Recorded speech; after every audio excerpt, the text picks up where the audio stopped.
మరి ఈరోజు పశ్చిమ గోదావరి జిల్లా పాలకొల్లు నియోజకవర్గం యలమంచిలి మండల జాతీయ బీసీ సంక్షేమ సంఘం మహిళా విభాగ కమిటీని ఈ రోజున ఇక్కడ ఎన్నుకోవడం జరిగింది.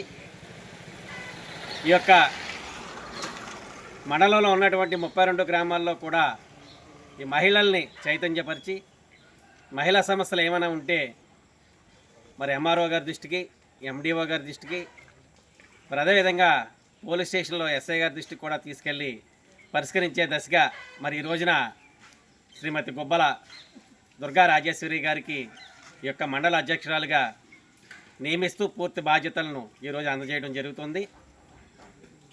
మరి ఇంట్లో వంట పనులు, ఇంటి పనులకే కాకుండా సమాజ సేవకు కూడా మహిళలు ముందుండాలి. మహిళలు ఎక్కడైతే ముందుంటారో ఆ యొక్క ఏరియా అంతా కూడా సస్యశ్యామలంగా ఉంటుందనేది ఎంతైతే నిజమో, మరి రానున్న రోజుల్లో కూడా మహిళలు చైతన్యవంతులయ్యి ప్రతి ఒక్క బాధ్యతని కూడా వాళ్ళు నిస్వార్థంగా మరి ఎంతో శ్రమతోటి నిర్వహిస్తారు. కాబట్టి మరి యొక్క మహిళా కమిటీలోని మరి దుర్గా రాజేశ్వరి గారిని నమ్మి ఈ రోజుని ఈ యొక్క యలమంచిలి మండలం యొక్క బాధ్యతల్ని మరి వారికి అప్పచెప్పడం జరుగుతూ ఉంది.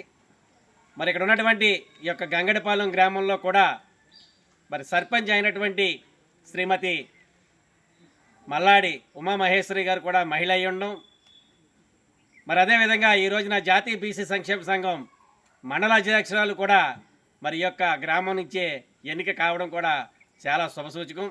వీరందరూ కూడా మరి ఏకదాటి మీద బీసీ సమస్యల మీదే పోరాడాలని, ఇక్కడ పార్టీలు ఉండవు, కులాలు ఉండవు, మతాలు ఉండవు. కాబట్టి మన బీసీ కులాలు ఎన్నైతే ఉన్నాయో మరి వారందరినీ కూడా కలుపుకొని రానున్న రోజుల్లో ఈ యొక్క మండలంలో మహిళా శక్తిని, మహిళల యొక్క హక్కుని, మహిళలకు కావలసినటువంటి వెసులుబాటుని ఆమె ముందుకు నడిపించాలని, ముందుకు తీసుకెళ్లాలని మనసా వాచా కర్మణ కోరుకుంటూ మరి యొక్క సమావేశానికి ఇచ్చేసినటువంటి మరి నియోజకవర్గ అధ్యక్షులు పొనమండ ముత్యాలరావు గారికి, మరి అలాగే యువజన నాయకులు మరి చిట్టిబాబు గారికి, ఇక్కడికి ఇచ్చేసినటువంటి పెద్దలందరికీ కూడా మరి నా హృదయపూర్వక అభినందనలు తెలియజేసుకుంటూ ఈ యొక్క జాతీయ బీసీ సంక్షేమ సంఘంలో ఒక పార్టీ అని కానీ, ఒక కులమని కానీ, ఒక మతమని కానీ ఏది ఉండదు. ఇక్కడ 140 కులాలకు సంబంధించినటువంటి ప్రతినిధులందరూ కూడా ఈ యొక్క జాతీయ బీసీ సంక్షేమ సంఘంలో ఉంటారు. ఈ యొక్క 140 కులాలు కూడా ఒక కుటుంబం. ఈ యొక్క 140 కులాలతో ఏర్పడినటువంటి ఈ యొక్క జాతీయ బీసీ సంక్షేమ సంఘాన్ని ఈ రోజున ఈ యలమంచిలి మండలం మహిళా అధ్యక్షురాలుగా మరి గుబ్బల దుర్గా రాజేశ్వరి గారికి బాధ్యతలు అప్పచెప్పడం జరుగుతుంది. మీ అందరి ఆమోదంతో ఈ రోజున మరి ఆమెను ఎన్నిక చేసినందుకు మీ యొక్క కర్షధ్వానాల ద్వారా ఆమెని అభినందించవలసిందిగా కోరుతూ సెలవు తీసుకుంటున్నాను.